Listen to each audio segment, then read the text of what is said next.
Hey, right, Shannon. Evening, yeah, how are you? Yeah, good. Thanks. I've just been having a nose at the LJ decision this week. Actually, whilst we're waiting for Will, um, there was like five. There's interesting ones. There's like five that are upheld in this batch. I might just kind of point out a couple ones in a minute when Will's here. Sounds good. So yeah. So I haven't seen any questions in the chat yet, as far as I can tell. Which is weird because the analytics say there's been three and I can only see one. So I don't know if I'm missing one or something, missing two. So I yeah. can't see any my end. If you popped questions in the chat, just re-pop them in potentially. Yeah, yeah, there might be a problem with us getting them for some reason. Hey, what, Will? Oh, yeah. Um, Sorry, mate. no, that's all right. I was just saying to Shannon, like, there's a couple of interesting LJ. In fact, I might start with that. Just welcome everyone. The live stream Q&A as normal. We've got a couple of questions which are coming through the week, and there's no questions as of yet in the live stream. So if you do want to put a question in, please just anonymize it. So it's just not obviously about yourself, just to keep the privacy intact. But yeah, and I'm trying to think anything else we need to say at this point, probably not. I'll remember it in a minute. But yeah, just so if you're not already signed up to the LGO newsletter, if that's the right word for it, so every Thursday lunchtime you get like a batch of decisions from that week. And I was just looking through them this week. There's as I say, there's about five I think that I saw that are upheld. It's not always straightforward to see. Either London or Birmingham as per in terms of them being upheld. A couple of interesting ones I just kind of mentioned very quickly. So one was about just a simple case where the council had advised the family to stay past the expiration date of the notice to quit. So they'd basically been advised to stay up until the possession date. And the family got £500 for that one. So, and that was Barnet. So if I'm clever, actually, if I'm going to try and multitask, I'm just going to put that into the live stream chat. Actually, that'd be sensible, wouldn't it? So that's the Barnet one. And then there's a one from Wandsworth, which is about protection of property, where basically it wasn't that, it was pretty boring really, but it just shows the kind of the way the duty to protect property kicks in. And what happened was Wandsworth had stored someone's stuff, and then they said they would charge them for them to be able to access it, which delayed it for 4 weeks. So basically, the compensation was £500 for the distress, and then £350 for the items they had to buy whilst they had to wait to get this thing access to the property, whatever. So yeah, cool. As I say, we've got a couple of questions are coming through the week, just to get us started off. So the first situation. So actually, this was last week, and I missed it. I missed it in the last week's live stream. So apologies to this person. So a single mum with a 1-year-old kid, basically said they kind of had to move into private rented accommodation a year or two ago, because I think for affordability, basically. Is there any way I could go back on the social housing list? I'm currently in a 1-bedroom flat, served an eviction notice, section 21 in March, and told my council immediately. And basically, PHP, the personalised housing plan, has now been done, but the council has said that whilst they're under prevention duty, that she can't get onto the housing register. So it's a little bit like the question we had actually last week, the first one from last week, where essentially the straightforward answer is you need to check your local council's housing register or housing allocations scheme or housing allocations policy. Because as we found out last week, someone was already band B because they directly applied to the housing register. They then became homeless and they went down to band E whilst the relief duty was in place. And then when the main housing duty was accepted, they only went up to band D, which is the first time I've ever seen that. That was Buckinghamshire County Council or Buckinghamshire Council. I'm not sure what council this is from here, but it's possible, I guess, that they're saying that until, whilst the prevention duty is in place, they won't put someone onto the housing register. I don't know if there's anything which would automatically mean that's not okay. But as I say, it'd be a case of looking into the policy. I think generally councils will have some kind of banding for people in the relief duty. I don't know about prevention duty stage. I don't see why they wouldn't have them. I don't see why they wouldn't do it. But anyway, so yeah, that's kind of the straightforward answer for that one. I don't know if anyone wants to add anything to that in terms of other things to be aware of. I think they could potentially sort of be potentially a bit stronger with their PHP and with their voice within that. I think the code of guidance sort of does say that it's supposed to be a collaborative approach, and the client's supposed to sort of have their input recognised and heard. So potentially you could go down that route with just more about what she's wanting from this. But if the council's policy, like you says, if that policy goes against that, then obviously they need to explain that. Yeah, I mean, it'd be simple as just kind of pointing to the paragraph that actually covers that. Really, I think that's probably quite a good thing for housing officers to do in general, because it's, you know, the allocation policy in one sense is a reasonably good way to kind of get your head around how it all works. Anyway, they tend to be, although they're quite long documents, the actual relevant sections don't tend to be too in depth. So yeah, that's that one. I've got a couple other bits and pieces which I thought I'd share as well. And I've got a question for you, Will, as well, actually, just to spring it on you, but I'll wait a minute for that, about the definition of a refuge, because it came up in the training the other day. Oh yeah. But in fact, I'll ask the question now, and then I'll keep talking for a minute just to give you a chance. But basically, I'm interested to know what the actual legal definition of a refuge is, because my understanding is that when the Code of Guidance talks about a refuge, they're talking about direct access accommodation, often kind of, you know, very short-term accommodation. But what I think is happening is that supported accommodation providers, or traditionally, you know, what accommodation you traditionally call a supported accommodation project, they are having specific services for survivors of domestic abuse, and they're calling them refuges, which is leading to a bit of confusion, because it seems that and it's a good thing, you know, some of these refuges, or so-called refuges, are effectively self-contained accommodation, often of good quality, which is not generally what I understand a refuge to be. Generally, I understand a refuge to be essentially be you know, kind of a hostel sort of setup where you've got your own bedroom, but you're sharing facilities. That's certainly my experience of the refuges I've visited. So I don't. Yeah, I'll leave that one with you for a sec, Will. I don't know if you know the straightforward answer to that or not. Sure. But the other thing I was doing this week was, and it relates to a question we've had on the live stream a few times around mental capacity and homeless applications. And I watched a video by Garden Court Chambers on their YouTube channel, which is well worth checking out. And it was interesting. So the issue has been for a while now. We've had different kind of people bring this to us, where someone has a mental health issue of some sort, maybe a diagnosis, often one involving kind of psychotic sort of elements to it, so schizophrenia or something like that. And the housing officer sees the diagnosis and immediately concludes that they don't have mental capacity to make a homeless application. Therefore, the housing team don't need to do anything. And it might seem kind of really, you know, kind of strange at first, but there's a reason why they're saying it. There is some case law around where someone literally doesn't have the mental capacity to decide what type of housing they want, or, you know, kind of even ask for help. That would be a situation where, you know, the housing team would need to do anything, and it'd be adult social care that need to do stuff. But the case law is kind of, that's a very high threshold. In one sense, it brings us on to this question of assessing mental capacity and who makes the assessment. There was a recent LGO case where the LGO basically essentially criticised the council because their housing officers had no training on how to do capacity assessments, and that meant that they were unable to kind of perform that part of the duty. But in the Garden Court Chambers video, it was really helpful. It's called like mental capacity. I'll dig out in a minute. It's pretty obvious which one it is. And basically, it made the point that, first of all, you know, the kind of, it almost kind of dealt with the housing officers' approach, like one stage at a time. So one thing that the housing officers were doing was saying, well, you know, like this person, they've just failed in this tenancy, therefore they don't have capacity. And the first thing this video said was, actually, that's not the test. You know, someone can make unwise decisions in terms of not paying rent or something like that, but that's not the same thing as lacking capacity to actually do those things. So that was kind of helpful from the first bit.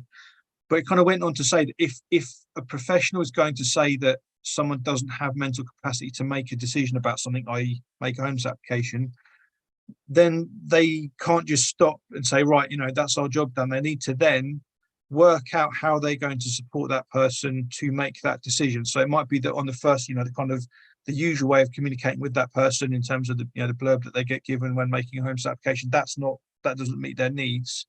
But the housing officer would need to then work out how they're going to communicate that and support that person to make that decision. And it, you know, it may be a case of, you know, we've used the example before where if someone's alcohol dependent, you know, asking them at 10 o'clock in the morning when they're not yet too intoxicated to make the decision, those kind of things. Or, you know, if someone's got a fluctuating mental health issue, asking the question when they're kind of on a good day. So it kind of went, yeah, and it seems there's quite a high burden on professionals to actually show what support they've given that person to be able to make that decision. And it kind of leaves that question of, well, what do they need mental capacity to do? You know, do they need to understand the ins and outs of a tenancy? Because no one does. You know, housing officers don't understand that either.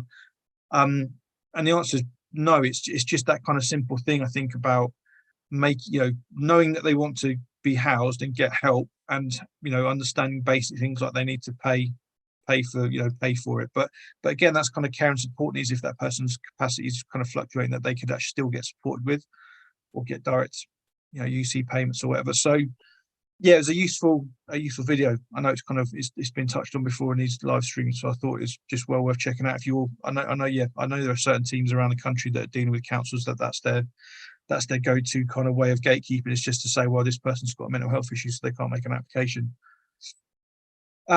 So yeah,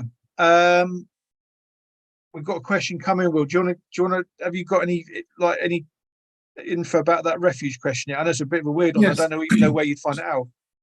So what is the specific question in relation to a refuge? Is it whether refuge is a suitable accommodation, or? No. So technically, is there a legal definition or a technical definition of what makes a refuge a refuge? Because, you know, obviously refuge is for people who are fleeing abuse. But as I say, there are kind of, I think there are different types of accommodation. And it came up, isn't the training I was delivering a couple of weeks ago, and I said that, because I was talking a case based on a lady who had mobility issues, and we tried to find a refuge for her somewhere in the country that would take someone with a wheelchair. And at the time we were told there wasn't anywhere. And one of the delegates in the training said, well, actually, we've got a local one near us, where actually, you know, they're self-contained, they can take people with wheelchairs. And but it kind of, so I asked a few questions around it, and as I say, for me, it sounded like it was a supported accommodation unit, which was for victims of domestic abuse, rather than a refuge as such. Because when the code of guidance talks about refuge as being a very specific thing, about it being, you know, kind of like, you know, high risk perpetrators, short term, you know, kind of emergency sort of responses. It's not supposed to, if you read the guidance, it's kind of sort of saying it shouldn't really last more than a couple of months, because it's just kind of gives that family or that person just that kind of like breathing space to actually make a decision about what they then want to do.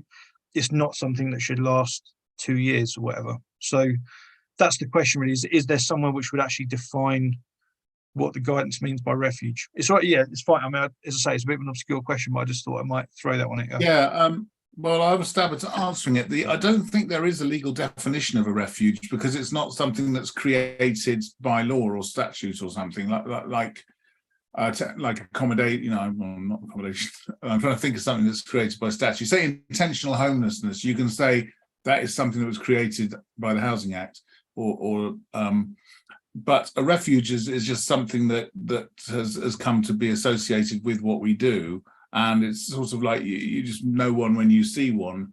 And there are characteristics that the more boxes you tick, the more it is a refuge. But and without sort of stating the obvious, it's somewhere where you have a degree of secrecy, because the priority is to keep somebody safe from somebody who's looking to find them. But there was one thing that's interesting I did find, is, and actually I wrote a blog post on this and made a video on YouTube, believe it or not. This is a few years ago now, I think. No, only to January 2021. And the question I answered was, is a woman who is staying in a women's refuge entitled to be treated as homeless and rehoused by a local authority? Because the other side of the coin was, you could get put in a refuge and then you're not homeless. And I think I'd had a case where the first thing they did, and this would be a relief duty type thing, is they'll say, oh, we found you a refuge. There you go. You're not homeless anymore. We discharge our duty. And the case that dealt with this, it went all the way to the Supreme Court, or the House of Lords as it then was. And it was in 2009, the case, and it's called Birmingham City Council versus Ali and others, and Moran and Manchester. And what they held there was that a women's refuge isn't reasonable accommodation, and so somebody would be homeless. And the reasons for that And these are sort of characteristics that you would know a refuge by as compared to supported accommodation. Number one, it's never usually intended to be anything other than a temporary haven in which somebody will stay on an emergency basis. The rules required to maintain secrecy and protect residents from violent partners, such as not having guests or being able to tell people where you're staying, are incompatible with what is considered to be a home. And the last, but perhaps the most obvious thing, is it's not an appropriate place for children to live. So for that reason, if you were in a refuge, you could say to the council, well, I'm still homeless, you haven't given me anywhere suitable.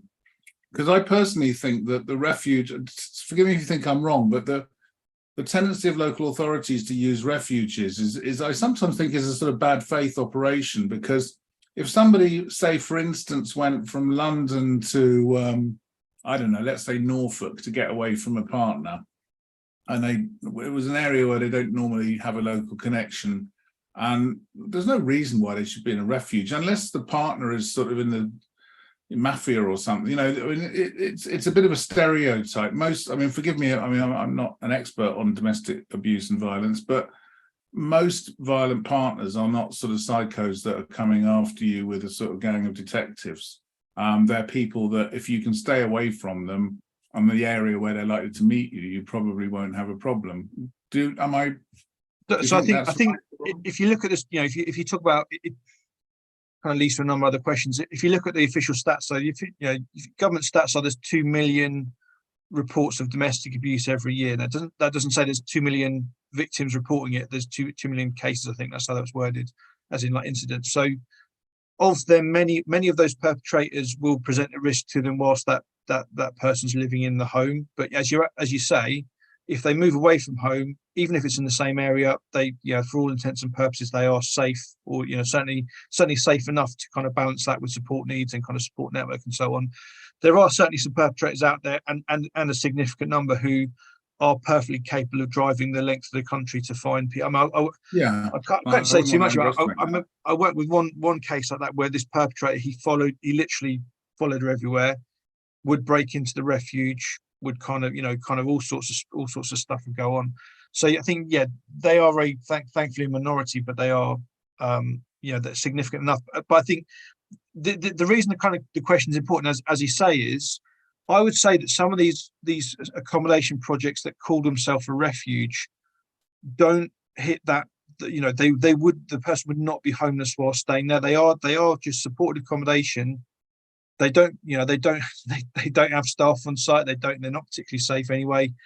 But it's an interesting one, because I could see it becoming an issue if they were to make a homes application, because I think a council would say, well, it's called a refuge, but it's not a refuge. I think that would be right, because in this case they're saying it's the characteristics rather than if it's sort of. And anyway, when you define something like a house in multiple occupation, which is a statutory legal concept, it still has to sort of meet the requirements of the definition. And I think the sort of place you're talking about, it doesn't sound, I don't know why they're calling themselves a refuge. Maybe because there's a lot of money in it. That's all it is. Right, okay. So that's a lot of money. Yeah. I think potentially they will see a change to refuges with the Supported Housing Act, because I think they'll be included where they're exempt accommodation. They'll be included in having to have those national standards. So it'll either mean a closure of refuges across the country or an increase in quality. But I think, Will, your point about sort of local authorities getting out of stuff and using it as sort of there's a refuge and actually not helping the person is legit. And I do wonder as well, though, again, with the new act coming in, how it will help the intentionality aspects, because is it the Domestic Abuse Act that links substance misuse and domestic abuse? And obviously, so if they got kicked out of a refuge because they say been drinking in their room or what have you, the Supported Housing Act could potentially alleviate the intentionality decision. So it could have a big impact on refuges. I think the code of guidance also it makes the point that refuges are not simply a substitute for other forms of temporary accommodation. So So yeah, I think we've got to keep a close eye on the Supported Housing Act, Shannon, just to see kind of, we're already aware that there's kind of this potential that actually if the accommodation is substandard and the support's substandard, then actually it doesn't matter what someone does, they're not going to be intentionally homeless from it, because they had support needs. Those support needs simply weren't met. So yeah, but yeah, no, as I say, I think it seems like a really pernickety thing, but I think it can matter in a number of circumstances actually when people are in those different settings, and to understand what those those duties are. Certainly, the first ever case we got compensation for was for someone who were told, you need to go to refuge, that's all you're getting. And actually, no, the council had a duty to provide temporary accommodation, so that was what they should have been getting. Yeah, we've got some questions coming on the live stream. So, what happens to you when you lose local connection due to being in prison beyond 3 years? So there's that's the first element of the question. So we'll deal with that first. So it's in good question. So basically, with local connection, you have local connection if you've local connection under Part 7, should I say? So local connection under the homelessness application process definition. You have local connection if you've lived in an area for either 6 out of the last 12 months or 3 out of the last 5 years, or you've got close family, or you've got employment and a few other special circumstances. But if we look at length of residency, then you could potentially lose local connection once you've been in prison for more than 2 years, because then you wouldn't have been in 3 out of the last 5 years. I think that's my math is right there. You know what I mean? So in situations where you would lose local connection, so the first thing to say is that you can get a local connection for more than just residency. So you could get it through family connections if they've lived in an area for 5 years, although the Code of Guidance specifies that it has to be somewhere where you positively want to live. So just because you might have a family member living in an area doesn't mean that you've got local connection there if you don't want to have anything to do with them. But then this is a situation where you might often see people without local connection anywhere because they've effectively lost it. They don't have any family connections, they don't have a job, they don't have residency because they haven't lived there long enough. And in that situation, effectively, they can make an application anywhere, and the council would identify that they don't have a local connection to that council, but then they would then look to see where they do have a local connection to, and actually technically they wouldn't have local connection anywhere else.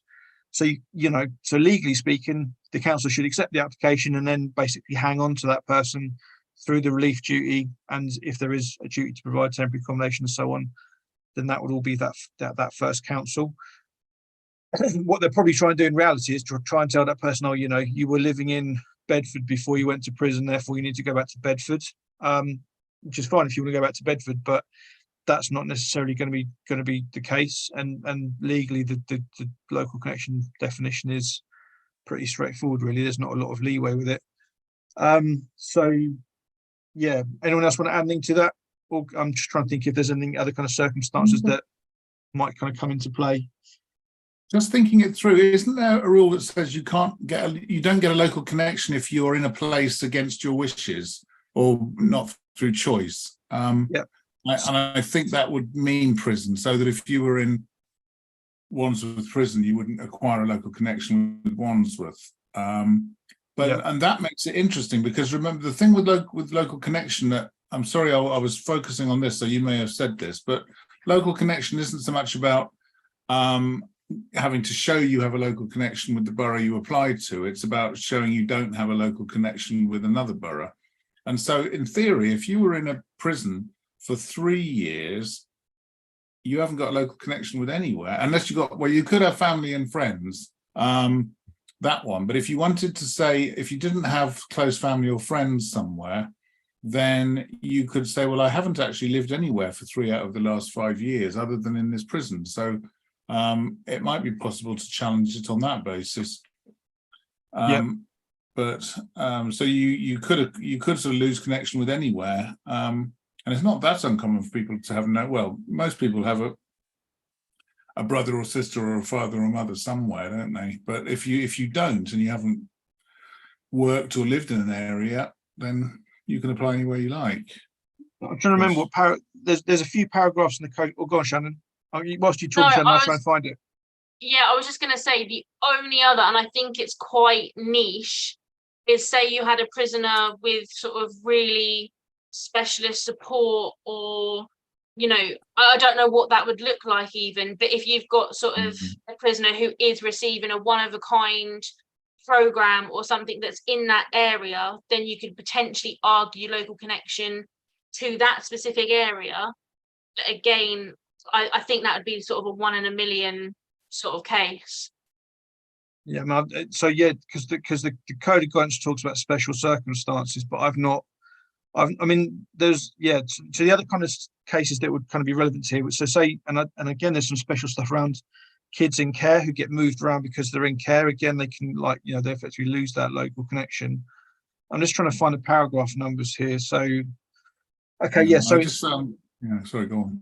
So chapter 10 of the Code of Guidance, 10.6 talks about the fact that where you've got someone with, who hasn't had separate accommodation, it gives the example of a rough sleeper or someone who's been sofa surfing. It would be a case of actually looking where they have genuinely been residing. But if they've been residing in prison, as Will says, it's not a residence of choice, so it doesn't count towards local connection. Yes. Paragraph 1022 specifically says, or expressly says, detention in prison does not establish residency in the districts the prison is in. So won't create local connection. You can see why, I suppose, because otherwise you'd have the prisons would just be surrounded by people who are ex-cons, and probably the local politicians wouldn't think that was particularly good.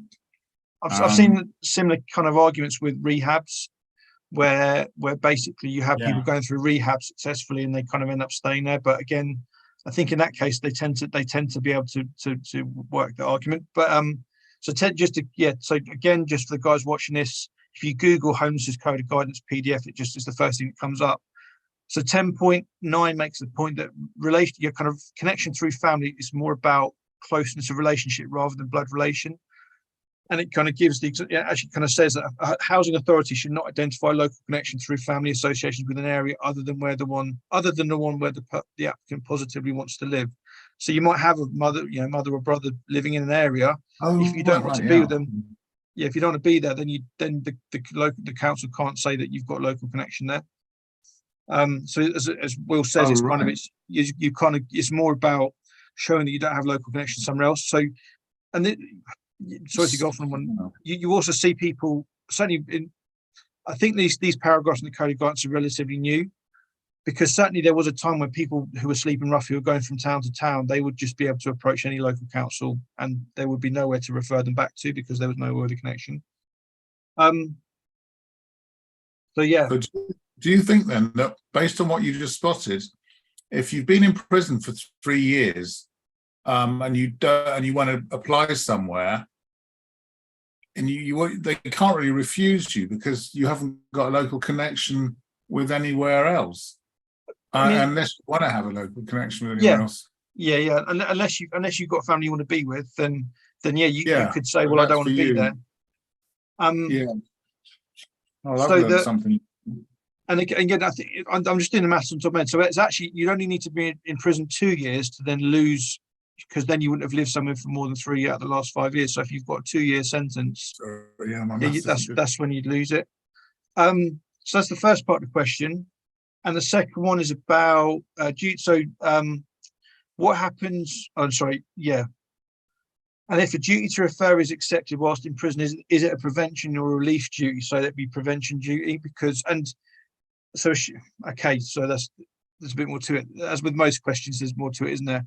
You do a duty to refer. The duty to refer does not trigger a homeless application. So for any prison officers out there or prison workers, do the duty to refer, you have a duty to do it, but then send another email which says, this is a homeless application. Joe Bloggs is getting released in 56 days from prison, and he wants the council's help to get housed. That triggers the homeless application rather than the duty to refer. And it basically, it's a much better way of getting your foot in the door of the process. With a duty to refer, they get lost. Homeless applications get lost as well, but they're less likely to get lost. And again, you can make a homeless application if you are already homeless or if you're likely to become homeless within 56 days, which is what this threatened with homelessness term means.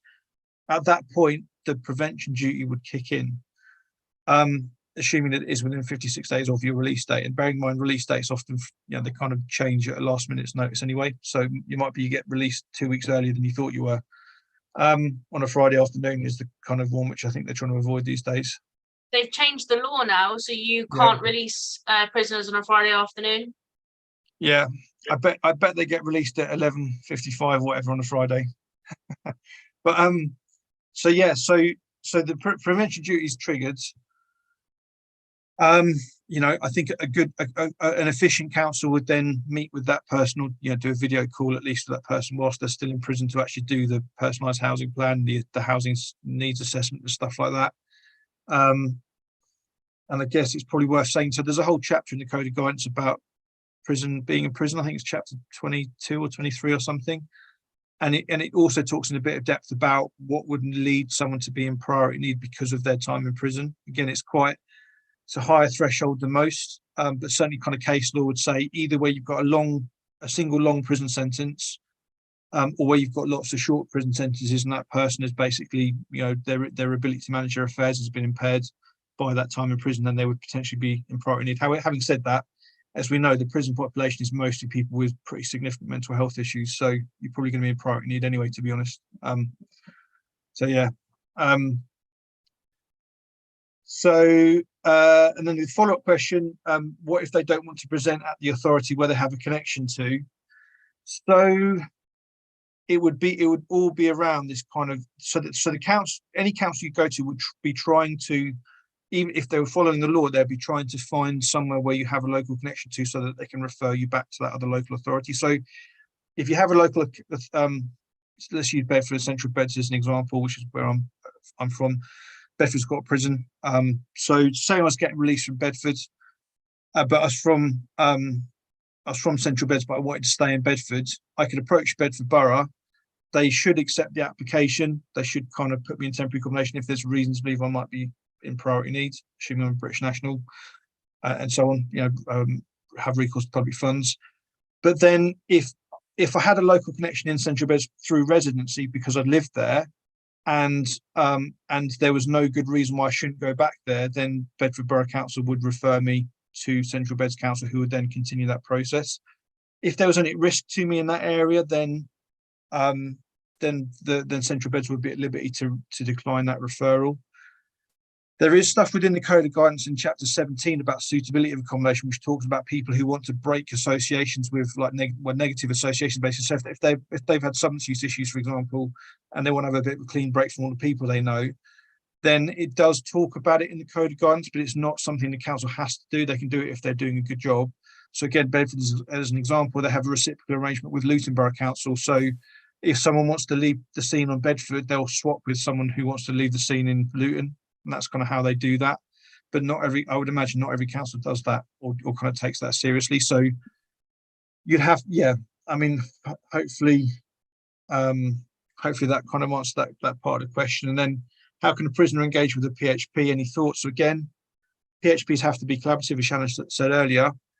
Councils should be, having, I would hope at least a video call. Certainly the technology is available for them to have a video call with that prisoner. In some cases, I know councils go into prisons to visit the person being released, which is, I think, a really good practice, because it's very difficult to do a PHP properly if you have already just met that person over the phone or whatever. So, and the same rules would apply to anyone else. So it should be collaboration. It should genuinely take the wishes and needs of that person into account. If it's a need, then the council has to do it. If it's just something which is a preference, then the council doesn't have to do it. But bear in mind, councils often will dismiss needs as being wishes. That's something they've been in trouble for quite a few times in Belgian court cases. So yeah, and I think it's going to come down to the housing officer. Some housing officers are great, and I think they do a good job of that in terms of identifying what type of accommodation does that person need. But bear in mind as well, in a lot of situations, you're going to be intentionally homeless. If you lost your accommodation through going to prison, unless it was unreasonable to continue to occupy, or for some other kind of quite obscure reason, you're probably going to be intentionally homeless. So that doesn't change the initial duty to put you in temporary accommodation if you might be in priority need. But long term, it's about having a sensible discussion about, okay, what options are available to you, because you could force the council to give you TA for a couple of months. But then you're back to, and that might be good for you in terms of giving you a bit of time to work out what's going on, but it's not long term. In that situation, if you are intentionally homeless, then long term you're probably going to be looking at supported accommodation or a bed sit. It's pretty grotty accommodation. So think as well, this is potentially a good reminder to those that work in prisons and sort of in probation services that you guys are the expert, like, on your client. So if you're saying to the housing officer, my client needs X, Y, and Z because of this mental health condition or because of this risk of reoffending, they have to take your word on it. They're not the expert in the criminal justice system. They're not the expert in sort of chances of reoffending or anything like that. So you guys have a lot of power to sort of help your clients through that PHP process. So even if a council is sort of not being flexible with meeting your client to do the PHP, you could be their advocate in that situation and sort of fight on their behalf. I think that's quite important to sort of note. Yeah, and I think also, like, so prisons potentially are a good place to get. So if you were someone who's really chaotic and kind of, you know, all over the place and doesn't engage with mental health services and so on whilst they're in the community, but in prison you've got a psychiatrist somewhere in the midst of things. You've got medical staff. It's actually a really good place where you've got someone who's really kind of all over the place to actually pin them down long enough to actually carry out assessments. I've worked with a lot of cases where it would have been a social worker assessment or a psychiatrist assessment in prison, which is what made all the difference. And it's because that person, is actually a captive audience, so to speak. But that meant that actually there was a lot of good professionals kind of, within good contact with each other, and they're able to generate quite a lot of detailed evidence to support that homeless application. So prisons are in a really good position to actually do a good job.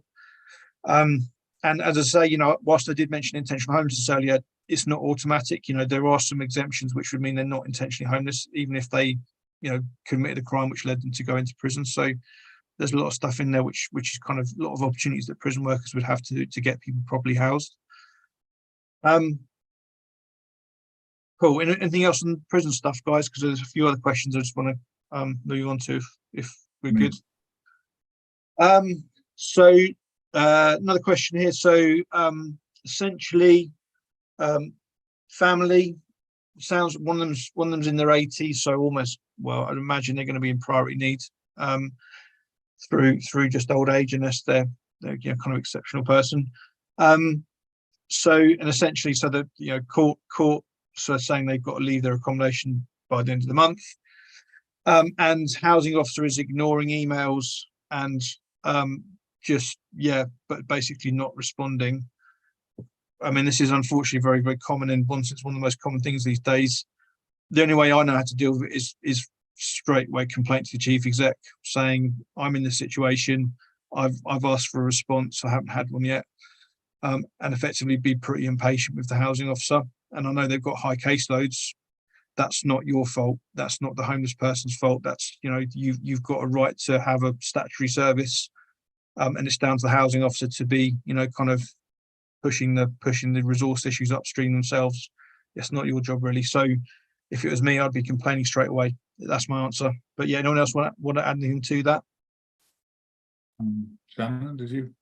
If I could just jump in and say, obviously, the thing I was saying last time about, I mean, maybe the person who posted the question knows this already, but the fact that the court has told you have to leave on the 30th of August may not mean that you do actually have to leave on the 30th of August. That just may be the date when the possession order takes effect. You don't actually have to leave until the bailiffs have said they're coming to evict you on that date. But even so, the council shouldn't be ignoring your correspondence. One tip I would give, I was doing a bit of research over the last couple of days, which I could say more about later, but I was looking for the email addresses on local authority websites for you to be able to email them and say, hello, can I make a homeless application, please? Which is a worrying thing for councils, because then somebody's got proof in their sent items they sent them. And quite a lot of councils do still have emails, but quite a lot of councils as well do have quite good complaints sections on their website.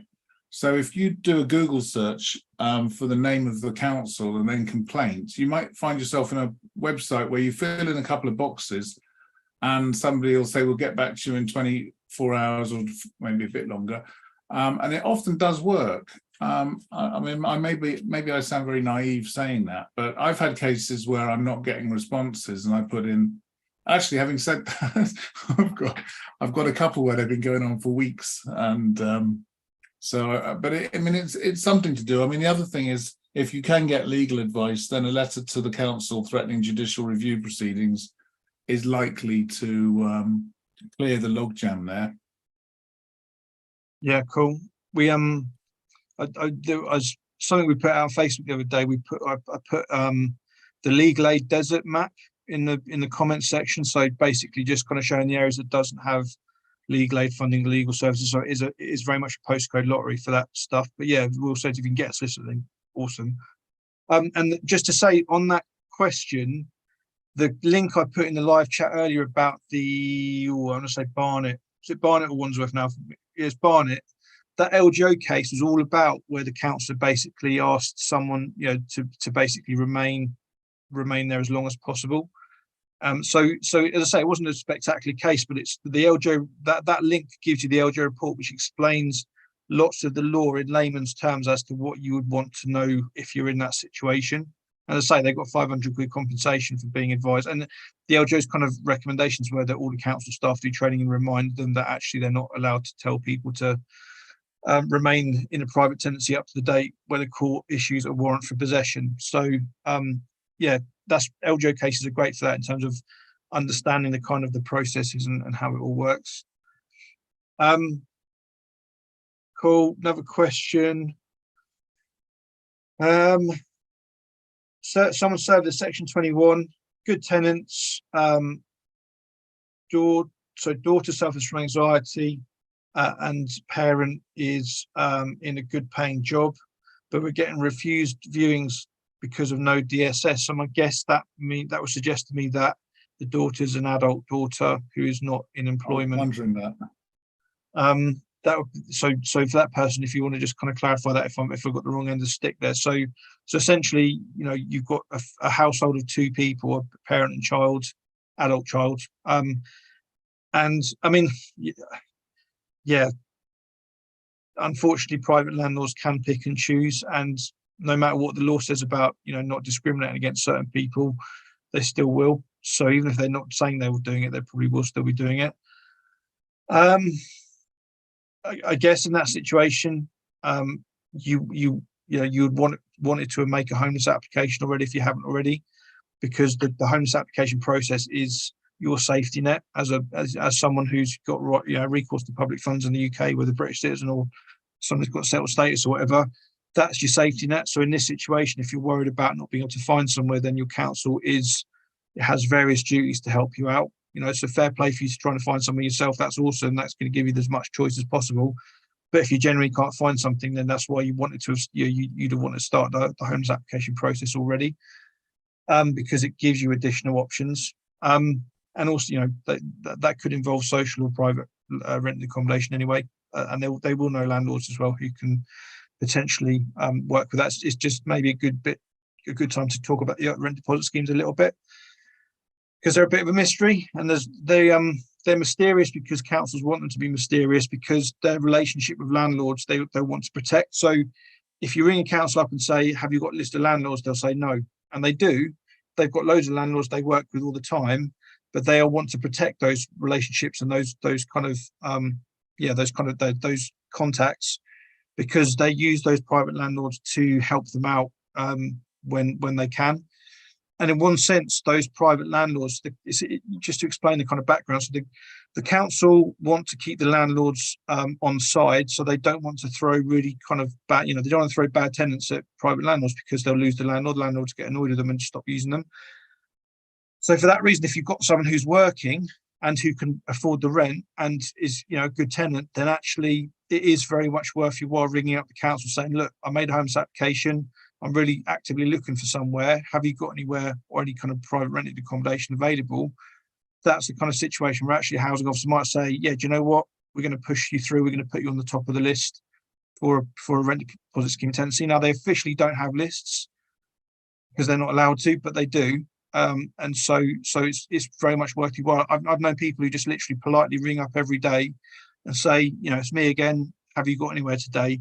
And it may be that's the day that a private landlord's just told the council that they've got a property available, and it kind of all falls into place. So yeah, it's worth bearing in mind that kind of there's those dynamics going on where they'll use private landlords for particular types of tenants. So couples without children is another one. So because they can, they're more likely to be able to cover the bills.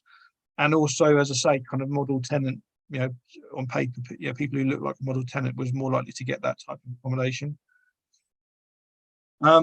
So and I guess as well, just making sure your daughter is well in touch with the GP, kind of in is being offered good treatment, because it may well be that the anxiety would qualify as a disability under the Equality Act, and that also can mean that council should be more helpful is a short way of saying it. And it would also, it would just also kind of potentially help in other ways as well in terms of benefit entitlement and so on. So hopefully that's helpful. So we don't. That's all the questions in the live stream for the time being. We've got 15 minutes left. You guys all right if we just go back to the questions from the that I've got up my sleeve, which I realised I didn't actually send to you. I only sent you the first one. So last question I've got is it's based on the question we had from the Facebook group this week, where basically what had happened was a competent worker had made a homeless application via email to a council and had basically laid out their different medical needs. I think they're on like higher level PIP.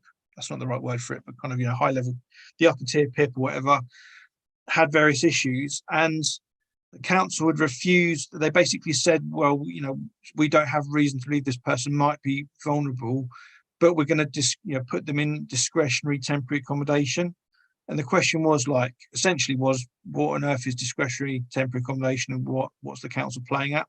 They're more polite than that. But so that was kind of an interesting one because, going back to the basics, if you make a homeless application and then immediately give the council reason to believe that you might be homeless, might be eligible, might be in priority needs, then the council's duty to provide temporary accommodation kicks in immediately.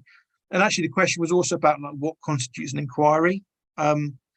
Because in one sense, you make a homeless application. If you don't tell the council that you've got X, Y, and Z medical conditions, then they don't know about it until they've started their inquiries. So the inquiries start before, or the inquiry process may well start before the Section 188 temporary accommodation duty kicks in.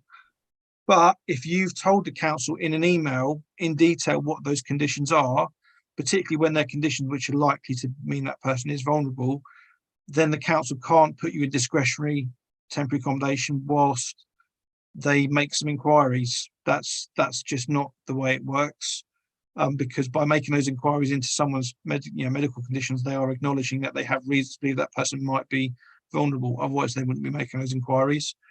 So it's an interesting one because I've never seen a council use discretionary powers. I don't know, Will, have you seen discretionary powers for TA ever been used? I always assumed it would be for people who, almost like with COVID, when COVID kicked in, where they might not technically be vulnerable, but the council still wants to get them off the streets. But then they use the everyone in thing. Yeah, at the beginning of COVID, there was a lot of sort of scrabbling around and people reaching up for dusty old law that could sort of give powers, especially to people who were excluded under sort of various decades of legislation barring migrants from accommodation. The point I was thinking with discretion is usually a term that gets used to sort of when they've housed somebody but they don't really know why, and they didn't bother to process the rest of the they put them in temporary and then forgot about them. They say, oh, we didn't take a homeless application, we just gave them discretionary. I had one from Lewisham the other day. They've been housing somebody for over a year, and I said, where's the Section 184 notice? And they said, oh, we didn't take a homeless application, we just gave them discretionary accommodation. That's odd, I've never heard of that before. What powers was that? But why were they giving the, sorry, I missed the beginning of your point, the lead into the question. Why was the person in your case being given what was described as discretionary accommodation rather than just plain old accommodation? Well, I think it sounds to me as though the council's just putting a very high threshold on what constitutes reason to believe that someone might be in priority needs. Yeah, but I can see them doing that if they're refusing to do anything. But why would they say, we're not going to give you accommodation under 188, we're going to give you discretionary? Because normally they'd say, we're not satisfied, we won't give you anything.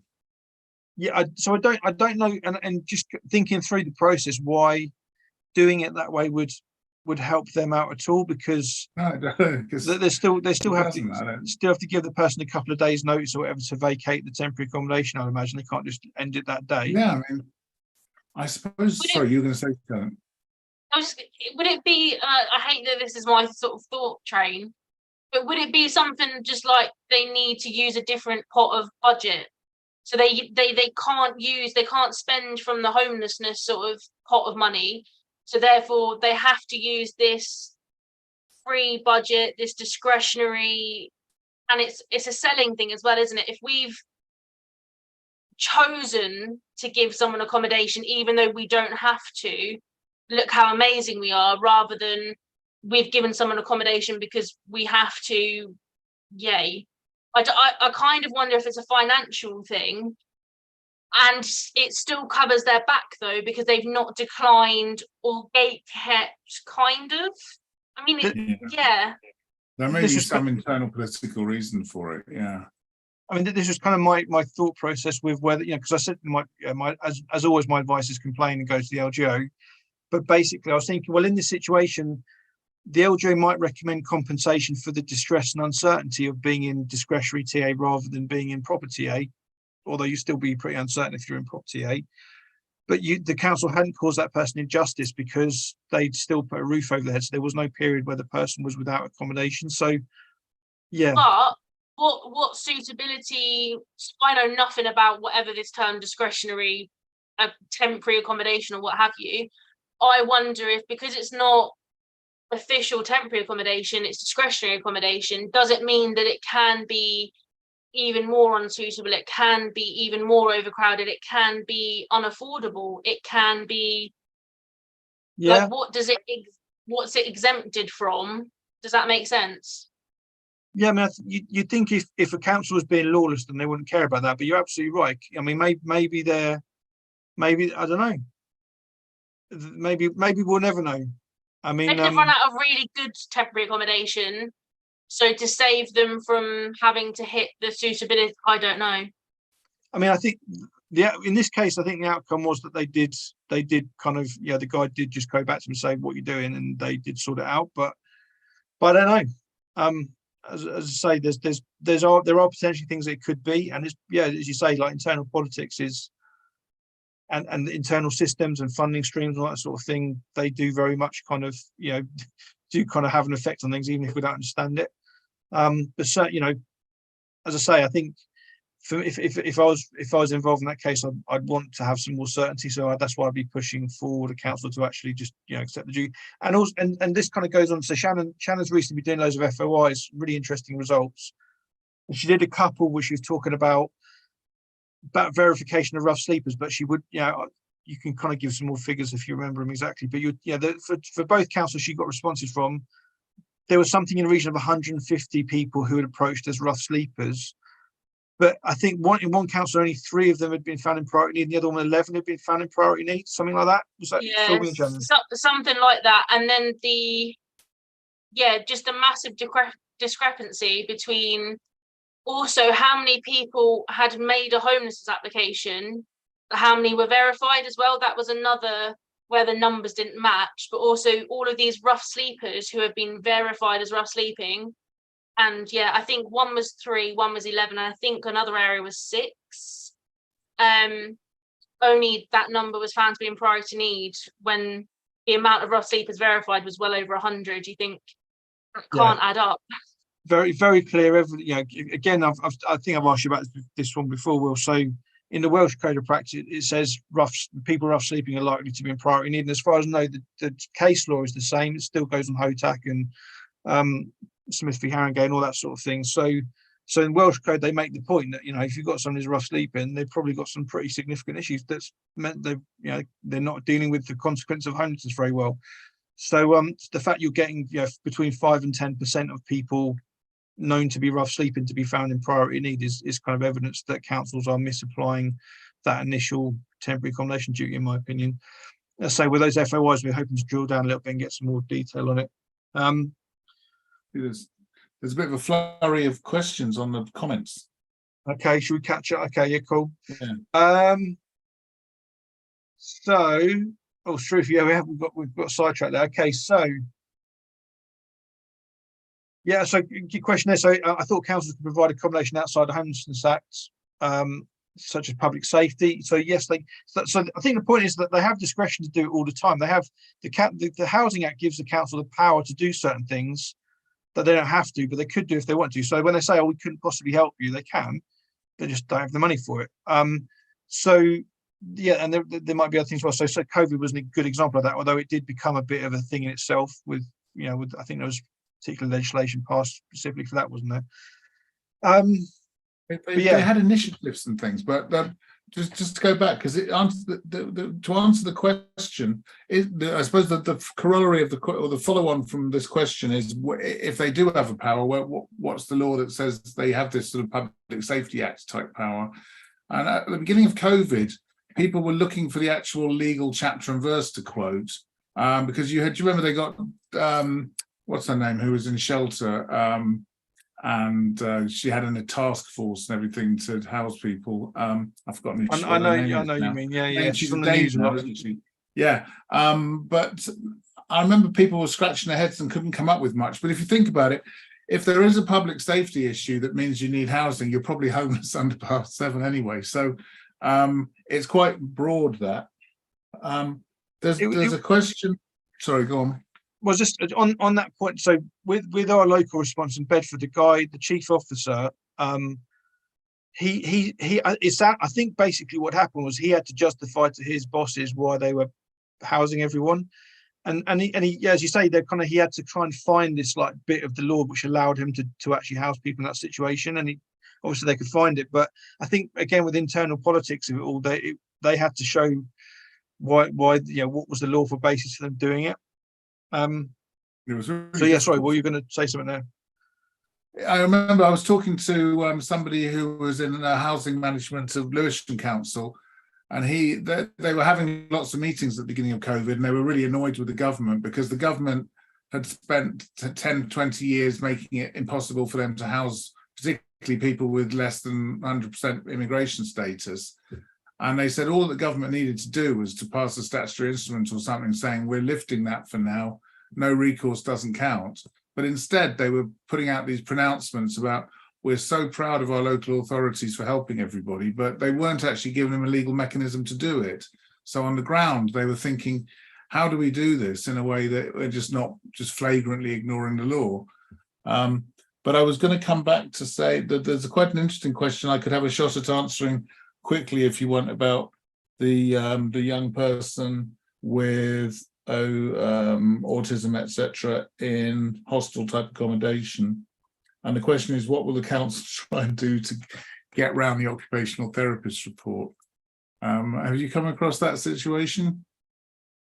So the council, when an OT report has been put forward, generally speaking, they're treated seriously in my experience. But again, that's just I'm sure London councils do what they want to do with it. What I tend to find is that they will, the simple answer is they will have a go at deconstructing it. So whatever you throw at them, it's a bit like with priority need and vulnerability. You can produce a report saying that this person's got a very serious medical condition. They'll generally send it off to Now Medical, who will then say things like this person may have schizophrenia, but they haven't been sectioned in the last 24 hours, so it sounds like they're all right. Or they've got post-traumatic stress disorder, but that's not all that serious, is it? Things like that. And then you've got to try and get it past the judge, who'll say, but I think usually if you just stick with it, because if they've got an occupational therapist saying that this accommodation is not suitable, they've really got to come up with something pretty authoritative to say it is. They'll have a go. But if you can combine that with a doctor saying what the actual underlying condition is, because I had a long battle with Croydon Council with somebody with post-traumatic stress disorder who was put in a hostel and you know what's going on in a hostel. It's like loud noise all the time, people drinking in the corridors late at night, people spliffing it up all the time. You write to the council about it and they say, the management at the hostel haven't reported any of these sorts of problems. And if they're concerned about it, why haven't they gone to the local authority antisocial behaviour? All that sort of anything to fight it. But my advice to the person posting this code is, don't get put off. Just keep trying to challenge it. And if you the more evidence you get and the higher you go, the more success you're likely to have. And I just noticed as well that it's a private OT that's done the assessment. And so I guess what I'd also kind of say, yeah, as you say, we'll kind of get the GP or kind of, because what the council say is, and it's you know, they're having their cake and eating it. They say, well, you know, you're paying this OT, so they're going to be biased in the same way that they pay now medical, you know. But anyway, so I think it might just kind of, you know, it'd be good just to kind of get as much evidence from as many different sources as possible on that one. You know, Shannon's talked before about the NHS app has been really good for kind of getting some pretty detailed information from other departments that referred into the GP. So you might not need to actually go looking for it. If you just get the NHS app on your phone, then you might be able to get some stuff which kind of supports it anyway.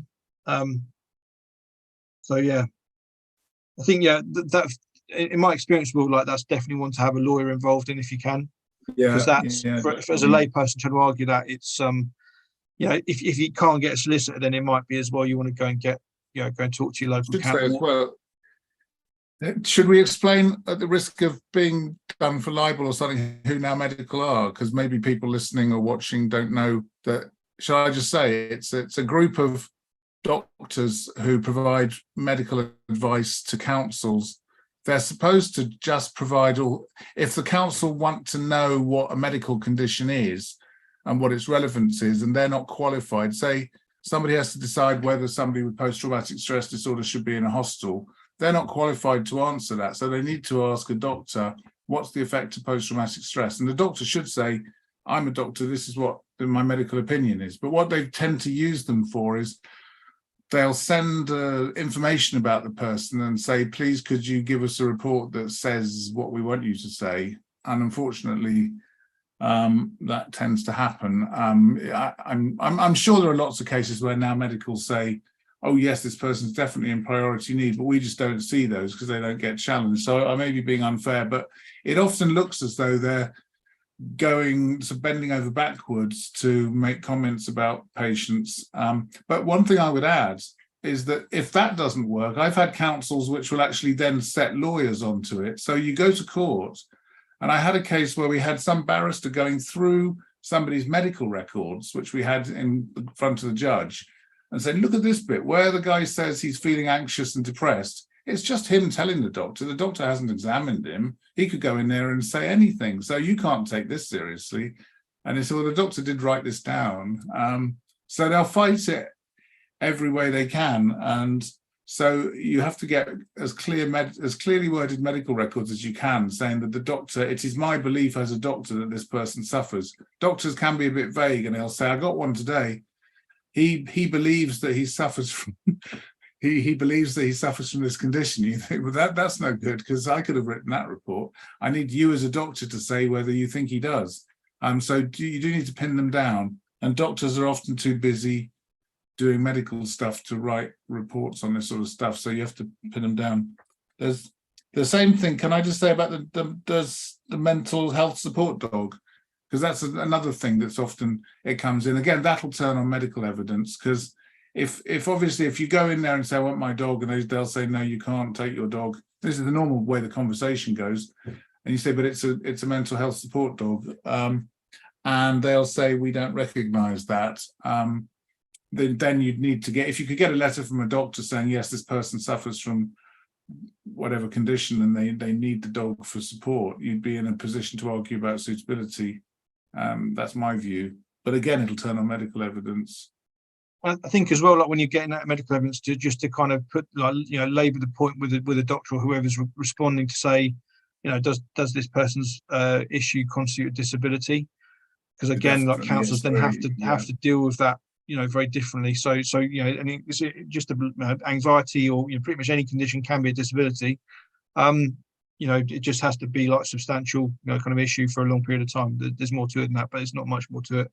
So just to add, they should ask for the medical records as well, because you can have those for free under the Data Protection Act, and that's often quite useful to fill in the blanks if the doctor has been a bit vague. If you can then show that they consulted and got treatment and stuff. And a psychiatrist, if you ever need to get a report from a psychiatrist later on, the psychiatrist will want to see those records. I think, yeah, it's going back to the question that was asked before about prisons. It's, you know, some professions by the nature of the setup will have access. And when I worked in the local drug and alcohol service, we had a consultant psychiatrist on site who was awesome.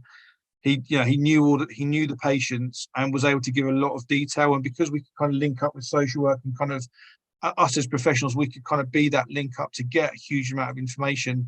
Became very straightforward. So with the OT assessment, you know, it may be worth asking the OT as well, like, what contact have you told my doctor this? What's the kind of setup? Could you get my doctor to kind of respond more quickly? Because it's, you know, sometimes they'll know each other personally and they'll kind of be able to kind of have that sort of personal touch and kind of quick response to different situations.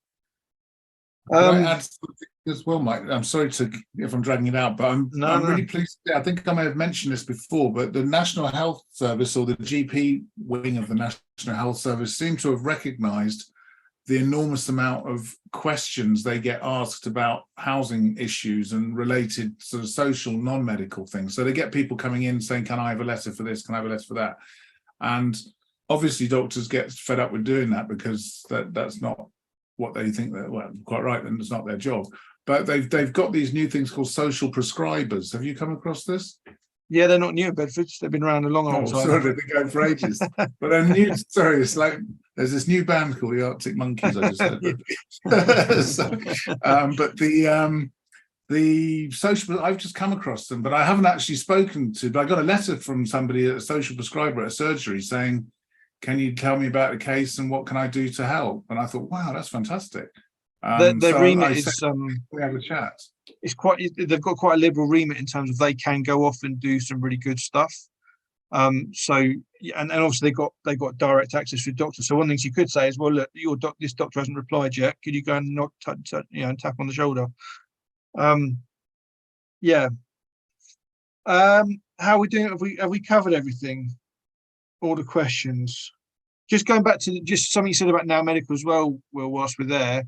Now Medical have also been criticised in a number of judgments I'm aware of for going, either giving, as the example you gave before, where they basically, they'll say, well, they've got this, but they don't have this. So the kind of I think it was a Smith v. Harringer case. So, they've got some, support needs, but they haven't got overnight care needs. And the judge said, why have you put that in there? That's the council doesn't need to know what they don't have. They need to know what they do have.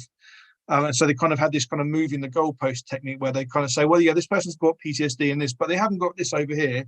And that is actually quite easy to challenge. So, and I think as well, they've been criticised for trying to interpret the law, and actually they're just supposed to be doctors and stay in their box. But yeah. Okay. Got one very last thing I could say. This really is the last thing, and it's completely separate. It's just to do with the value of subject access requests and data protection, which I know is something close to your hearts. But as a housing lawyer, I haven't really used these. Well, I suppose the Data Protection Act's only been in for a few years, but before that, you could request files. But I didn't really see the value of it. And I had a case, I'll just illustrate it, the importance of it. I had an intentional homelessness case that's going on at the moment. And the woman had given up accommodation in circumstances where they were entitled to say, you could have stayed there.